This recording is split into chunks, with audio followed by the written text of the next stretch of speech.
দেখো বন্ধুরা, আজকে আমি একটা হেনার ভিডিও নিয়ে এলাম।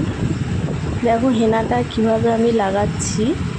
ঠিক এই প্রসেসে হেনা লাগালে পরে চুলের ভালো গ্রোথ হয়।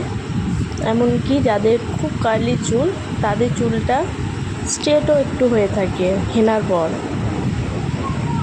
দেখো কিভাবে লাগাচ্ছি।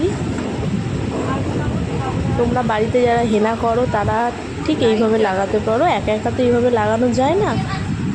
বাড়ির কাউকে বলবে যে এইভাবে লাগিয়ে দিতে, তাহলে চুলটা পুরো চুলের মধ্যে তোমার হেনাটা যাবে বা সুন্দরভাবে এইভাবে লাগালে পরে প্রত্যেকটা চুলে হেনাটা তোমার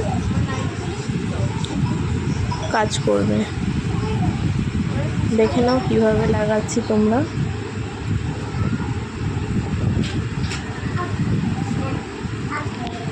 কারণ অনেক সময় কী হয়, হেনা লাগালে তোমরা বলতে পারো যে চুল খুব ড্রাই হয়ে যায়, কিন্তু ঠিক প্রসেসে হেনা লাগালে চুল ড্রাই হয় না।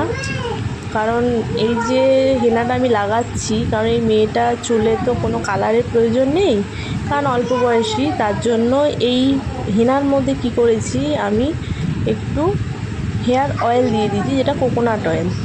কোকোনাট অয়েল দিলে কি হয়, চুলটা রাফ হয় না, চুলটা ঠিকঠাক থাকে।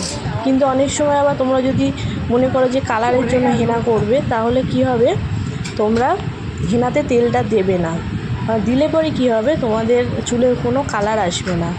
আসবে খুব হালকা। অনেকের তো চুল সাদা হয়ে যায়, তারাও একটু কালার চায়, কিন্তু তেলটা দিয়ে দিলে কি হয়, তাদের কালার আসবে না চুলে। তার জন্য যারা নারিশিংয়ের জন্য হেনা করবে তারাই একমাত্র তেল দেবে। Bye bye.